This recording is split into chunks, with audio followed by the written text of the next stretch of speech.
So welcome everybody. Today, pardon my attire, I literally came straight from the airport after sitting on a plane. Two trips that I started last night at midnight. So I'm going to go home and nap after this. But I don't even have my real Bible. I have my travel Bible with me because I literally came straight from the airport. But it's still a Bible, and we're still in Exodus 20. Did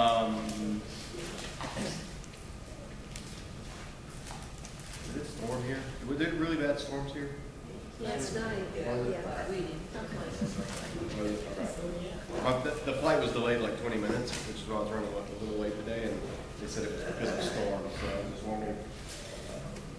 And then it looks like the rain has kept some of our folks away, so be sure to shame them and ridicule them. Tell them, say, he made a flight back here in time, and you couldn't even come from your office. But do it good-naturedly, because we love you.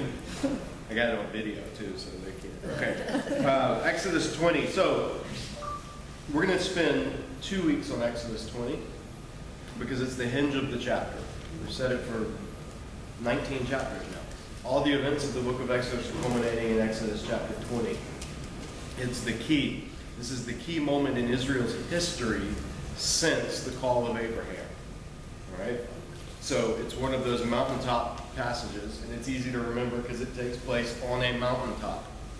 So that should just bookmark it in your mind. It's also pretty much the exact middle of the book of Exodus. Everything after this in the book is going to change. Everything, the whole tone of the book, the whole feel of Exodus, it's going to go from narrative to ceremonial, legal, civil, worship regulations. Because Israel is they're moving from people who were slaves in Egypt to now the people who are being formed into the people of God. And so what God's doing is he's building them from the ground up. Their ancestors were migrant shepherds, herdsmen. Then their ancestors just before this time were slave laborers in Egypt. So they have no national identity. They have no covenant identity other than a vague memory that God made a promise to their ancestor named Abram, his son Isaac, and his son Jacob. And so if you haven't been with us on this whole journey, go online, hop on the podcast, subscribe, and you can catch up on your daily lunch break every day instead of just on Tuesday. You won't get the same lunch, but you can see where we've come, because I harp on this a lot because it's really important that Exodus was not written in a vacuum. Exodus 20 was not written in a vacuum. It was all written within the larger story of what we know of as the Pentateuch or the Torah. Genesis, Exodus, Leviticus, Numbers, Deuteronomy. Those 5 books are the books of Moses. They tell a story that ranges over centuries, and if we lose track of that, then what we end up doing is what a lot of Christians have done with Exodus 20. We pull it out of its context and we turn it into rules that we teach our children to follow and not teach them why. And so what we're going to see this week and next week is that these are the 10 Commandments. This is the famous 10 Commandments chapter. But these commandments were not given to you and I. They were given to covenant Israel. Israel under the Sinai covenant. This is the beginning of the Sinai covenant. And there is a major shift that happens when the Sinai covenant comes to completion in Jesus the Messiah.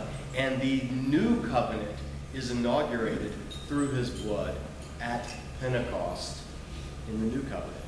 Last week we saw Pentecost in the Old Covenant, which is what's going on right here when God came down on Mount Sinai in the form of fire and gives the law to his people. And then in the New Testament, book of Acts chapter 2, the New Covenant Pentecost, same day, same holiday, the same people of Israel were celebrating, and then God comes down once again in fire and gives his Spirit to all of his people.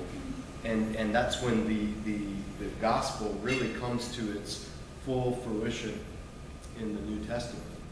And so if we don't take that into account, then what we end up doing is what a lot of Christians and some denominations have done, which is we go back and we read the Old Testament, we try to say, okay, well, these are the laws we have to keep to go to heaven. Yeah. And it's not true. It's not the case. We've seen over the course of Exodus, Israel has not had to earn their salvation. They haven't had to work for their salvation. They are saved before they ever get these laws. They were brought out of Egypt before God ever issued a law. It's a stereotype. It's bad theology to think that in the Old Testament they believed you had to work to earn your salvation by keeping the law, and in the New Testament we just live by grace. You blame Martin Luther for that one because he sure got that one wrong. That's not the case. It's not what Jews believed. It's not what the Israelites believed. They were already saved in their eyes. Salvation wasn't going to heaven when you die. Salvation was God saving you from your plight. Saving you, delivering you. We've seen in the previous chapters how those words, literally those words, salvation, deliverance, Yeshua, which is where we get the name Jesus, Yeshua. God uses those exact words to describe what he did for Israel by bringing them out of Egypt. They're already saved before they ever receive any laws. The laws are for them to live out the salvation that God has already given them. And the laws are the means by which they show that they are agreeing to taking upon themselves the identity of being God's people. The living under the covenant is their end of the bargain after God has already fulfilled his end. And so that's what the Ten Commandments primarily begin. They kick off this whole thing known as the covenant. Now, in the ancient world of this time period, 2nd millennium BC, about 1400, 1200 BC, somewhere in there, there were all kinds of ways that covenants would be made. And we've seen the ones that God made with Abraham, where the animal pieces were split in two, and he passed through the carcass parts, and then that was signifying, if I break my end of this bargain, maybe what happened to this animal happened to me, and all of that way back in Genesis. But then later, there would be another kind of covenant, and it would be a suzerain vassal covenant, or a vassal treaty, or a king treaty, or a land grant treaty, or these different terms that biblical scholars have used. But it's known throughout the ancient world that when a king rescued or redeemed or saved a lesser, the vassal, then they would enter into a covenant whereby the king would say, this is what I'm going to do, and in response, this is what you're going to do. And it was very elaborate, and it was very well-known form. It followed a certain format. Well, the covenant at Sinai and the whole Torah itself, particularly the whole book of Deuteronomy, for the most part follows that same form. And Google it if you want to. Google vassal treaty or vassal covenant treaty or suzerain treaty. This is not anything new. But what it was a king, a ruler would just say, here's what I'm going to do if you're my loyal subjects. I have rescued you. I've saved you. This is what I require of you now. Live this way. And there would be this whole series of things that would be written down. They would even make 2 copies of the treaty, and one would go back with the king and be deposited in the temple of his God, and the other would stay with the people who was made, and it would be deposited in the temple of their God, so that each group's gods were witnesses to this agreement, to this covenant.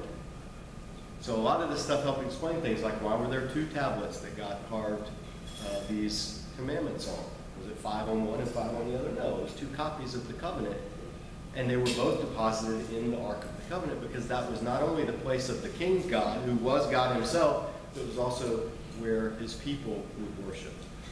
He was coming to dwell with Israel. God was dwelling in their midst. And so they had to be a holy people. Not just ritually holy. This is where it's different from the ancient world. In the ancient world, there were all kinds of beliefs about being ritually pure, ritually clean, making sure you've got all your I's dotted and your T's crossed so that the gods will do what you want them to do. But it was ritual. It wasn't moral. As long as you gave your offerings, you could lie, cheat, steal, do all that stuff, and then you didn't get caught. It wasn't a big deal. The gods didn't care. They just wanted you to bring them food, to say the prayers to them, to do the incantations, and to win wars in their name. As long as you were doing those things, the gods were fine with whatever you were doing. So the laws in the ancient world were all like case law, like the Code of Hammurabi. It predates the writing of Torah, but it's from around the same era. You know, there's all these laws. If this happens, then this should happen in response. If a person does this, then this will be the penalty. If a person does this, this will be the penalty. Those are called casuistic laws. They were case laws. They applied in certain contexts. If this, then this. But there's another type of law, and it's pretty much unique to Israel, and it's the apodictic laws. And those were the not if then, but you shall not blank, and you shall blank. They were just straight commands. There was no case law. It was just blatant, this is how you're going to live. And you don't see those very much outside of Israel. You definitely don't see them in a religious context. But in Israel you do. And you see them at the very beginning of the covenant. Very beginning. God starts out. Because for Israel, one way that they're going to be different from their neighbors is not just in the rituals that they perform in the name of the God that they worship and the way that they worship. That's all stuff. All that stuff seems really weird to us, but in the world of the ancient Near East, all that stuff was normal. Our type of worship would be weird to them. Like what? You go and sit and you talk to this God in your head, and you sing songs with each other, and you give a little bit of money, maybe $1 or two if it's a good day, and then you go home. How's that worship? What does that do for God? Those are the questions that they would have asked. They would have taken it for granted, all of the things of ritual washings and sacrificial offerings and incantations and all of that. Even to what you wore and how you approached and how many times you bowed and all of the stuff that we just look at as like, oh, that's weird. Unless you come from a Catholic background, then you're probably used to something like that. But for us, those of especially Baptists, Charismatic, Protestants, all of that stuff's just weird. It's almost like voodoo. It's like, what? Why is there incense in here? I don't understand. But the point is that Israel's culture of the day would not have had any issue with all of the stuff that's going to come after Exodus 20. All of the stuff about the laws and the rituals, and that wouldn't have been a big deal. This would have been the weird thing to them, is the way chapter 20 starts. This would have been the head scratcher. Because it begins with, chapter 20, verse 1, then God spoke all these words. And literally in Hebrew, it's all these words. They're not, Jews don't know these as the 10 Commandments. These are the 10 words. Because in Hebrew, that's what it says. The 10 utterances, 10 statements.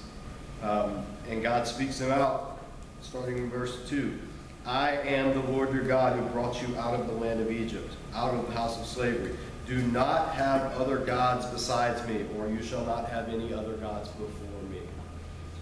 So the first command right off the bat is no gods in my presence. Literally, that before me is, in Hebrew, it's to my face, is what the literal phrase. And it doesn't mean put me first, and then you can worship these other gods on the side. Just don't put any before me.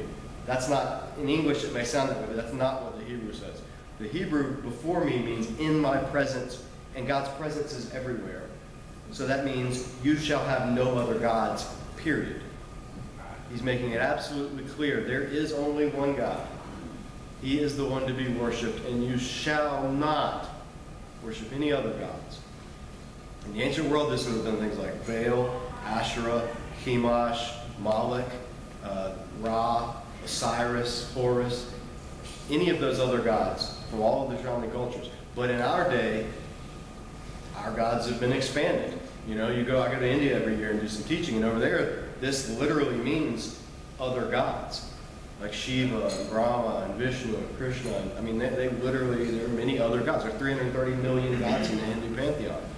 So literally, you can worship whatever god you want.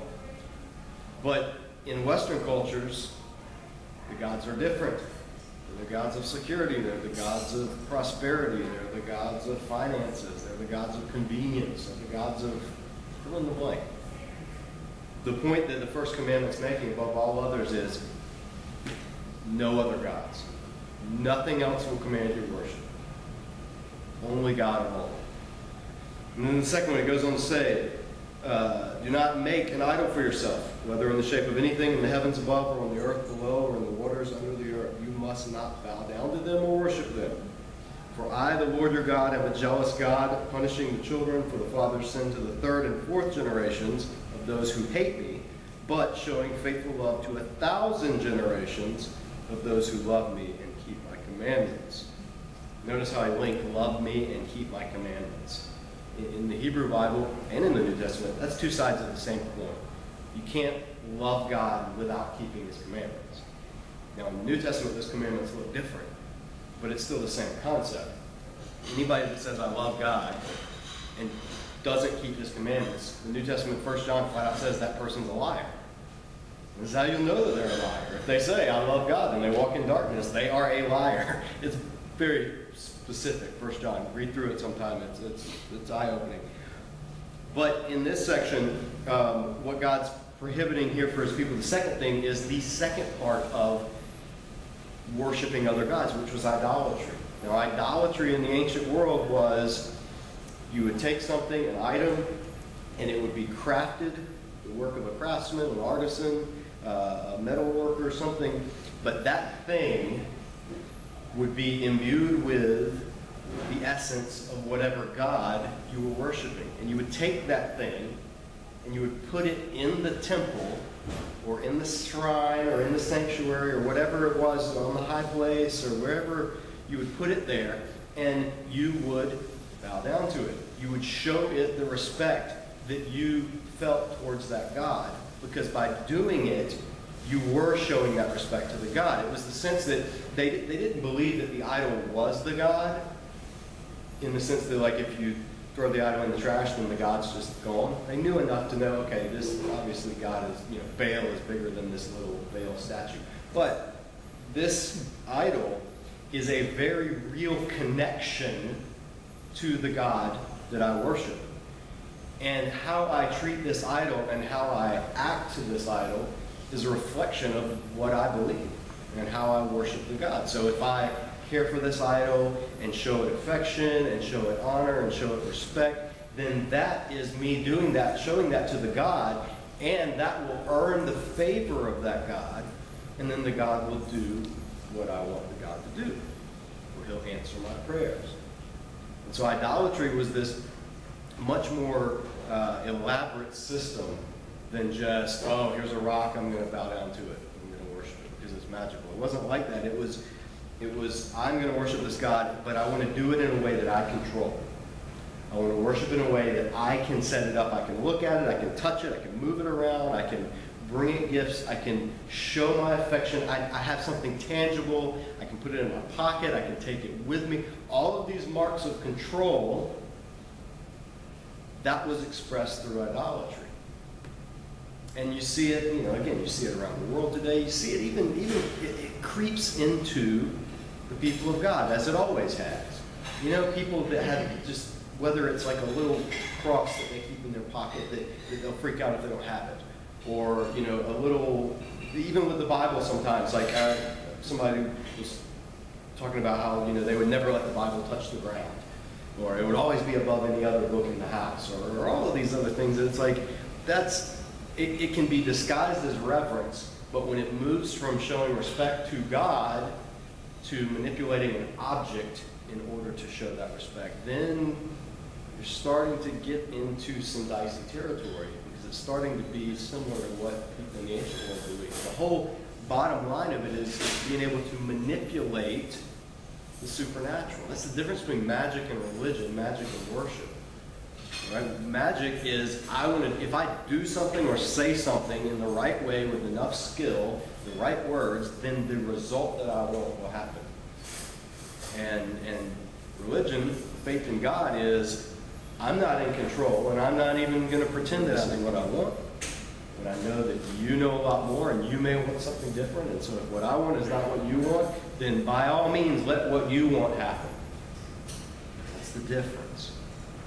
Make again, this is where you start to see these forms of idolatry. The biggest example of it, I'm very openly vocal about it, is in the prosperity gospel, the health and wealth message. It is blatant idolatry, manipulating God to get what you want, to get the blessing, to get the, my mansion, to get my car, to get my whatever. Oh, you're sick?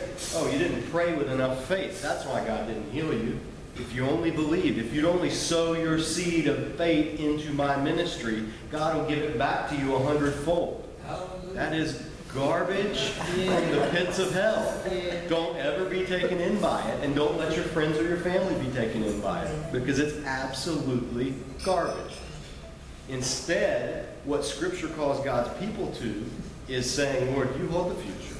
I can't manipulate you. I can't get you to do what I want. I can only come before you and ask. And then I can live my life based on your commandments, regardless of how much of a blessing I'll receive in return. I'm going to live my life this way because it's what you want me to be, not so that I can get my whatever, fill in the blank, $60 million jet or whatever it is. So, the first two commandments, they're tied together, and they're really important because Israel had come out of an idolatrous culture, and they were going to go into a land filled with an idolatrous culture. And so God is saying, you're not going to be like those people, because I've called you out, I've called you to be holy. Now there's a section in here that people get hung up on because it uses Hebrew figure of speech. There are there's a combination of two figures of speech going on here. In Hebrew, in the Old Testament language, the language of love and hate is used to show priority. All right? So there's figures of speech that are well known, and you can see it throughout when it says, blank I have loved and blank I hate, or you shall love blank and you shall hate blank. That doesn't mean what that phrase in English means. If you look at how it's used in the Hebrew Bible, if you look at Hebrew grammar, vocabulary, and syntax, and all that stuff, what you see is love-hate language is the language of priority.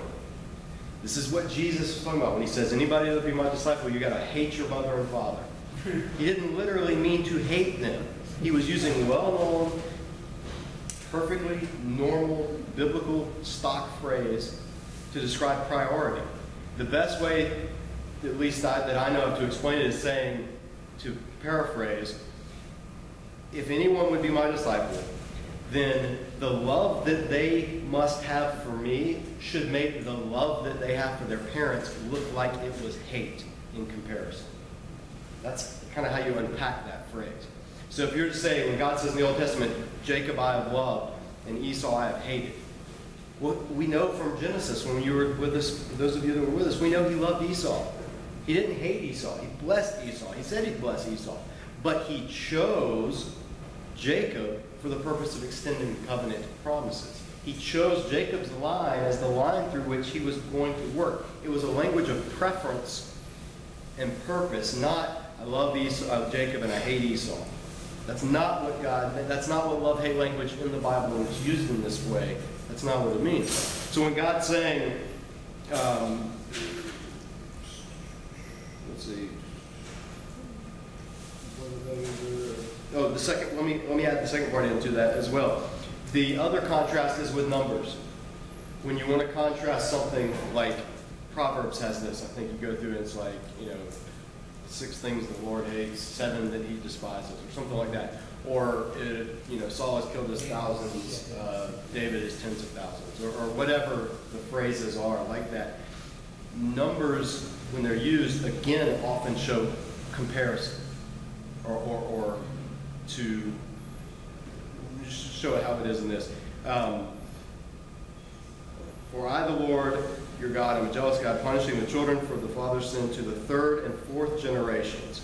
So 3rd and 4th. That's like usually most families, 3rd and 4th generations are about the full extent of a family that will be alive at the time, right? Like it's rare to have 5 generations of family members all alive at once.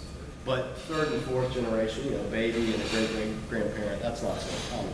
So you've got like 3rd and 4th generation, and then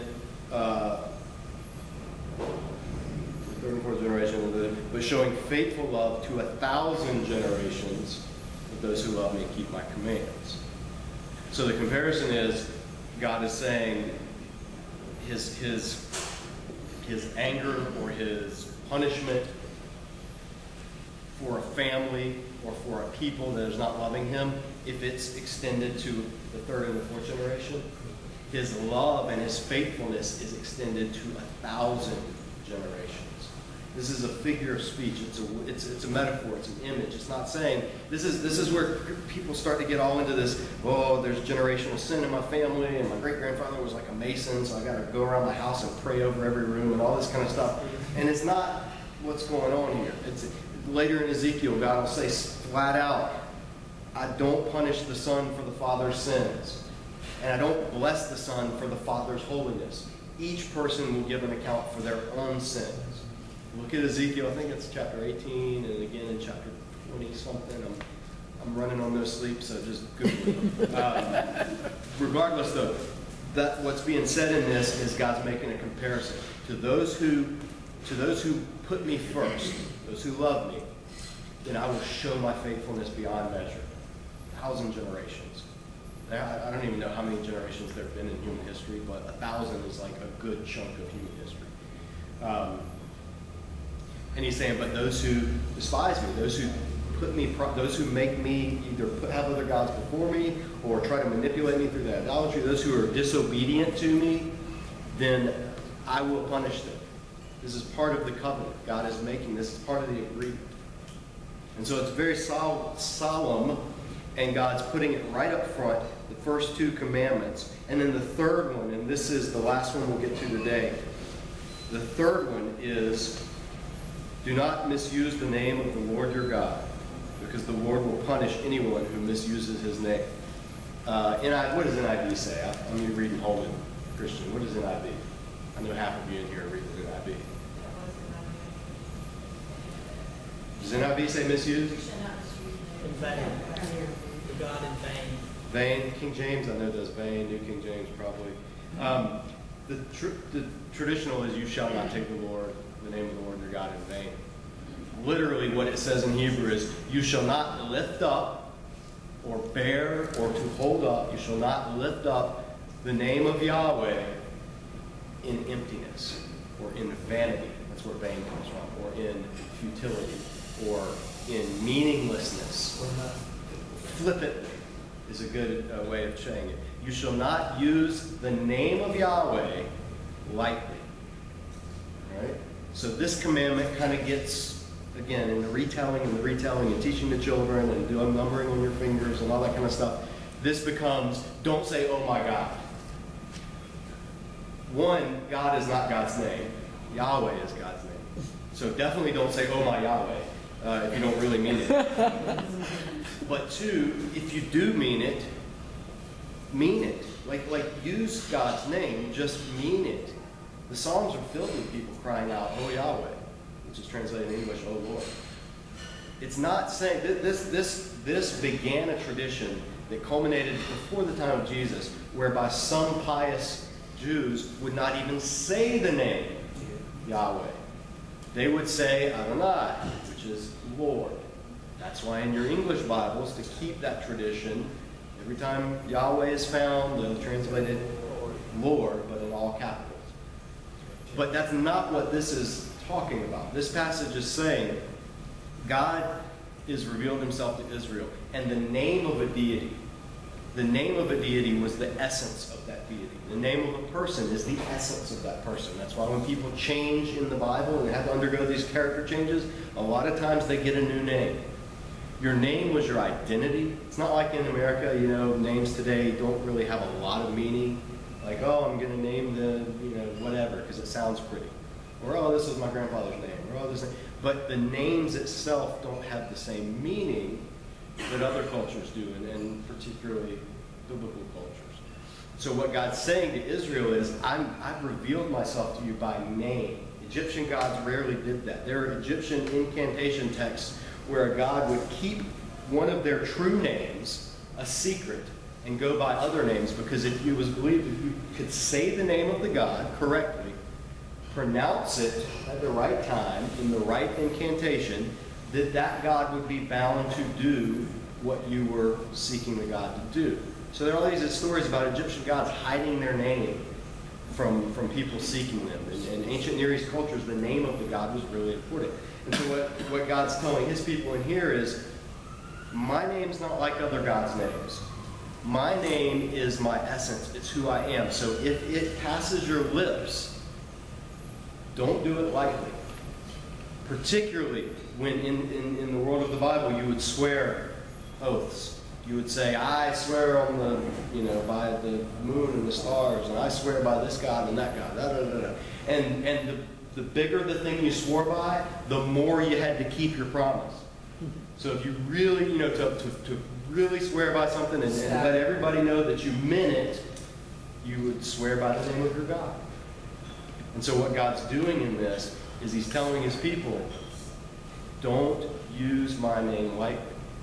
Don't take me for granted. Don't use my name flippantly. Don't think that I'm another God that can be manipulated, that I'm another God that can be sweet-talked, or that could be commanded or controlled just because you know my name, or just because you've been the privilege to know who I am, which is his name, by the way, I am.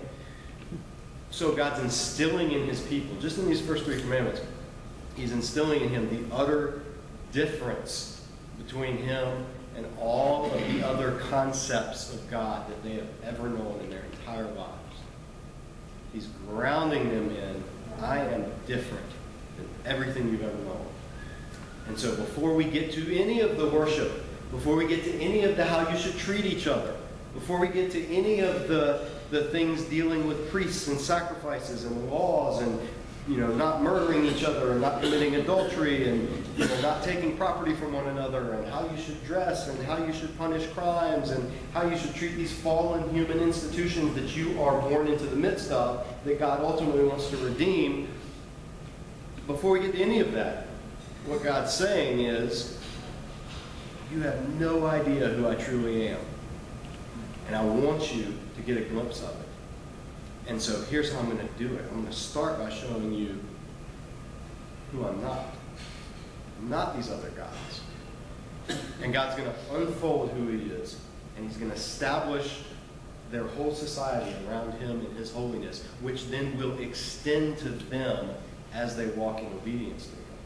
That holiness will extend to them because, like we saw in the previous chapters, their calling was to be a kingdom of priests to the nations. The way that a holy God would reach an unholy world is by taking one of those unholy peoples, drawing them to himself, and instilling his holiness in them so that then that would spread to the world and draw the nations to himself. That's the promise that he made to Abraham all the way back in Genesis chapter 12. So, we'll look at the other commandments next week. We're out of time. I need a nap. You guys need to get back to work. So, thanks for coming and have a great week.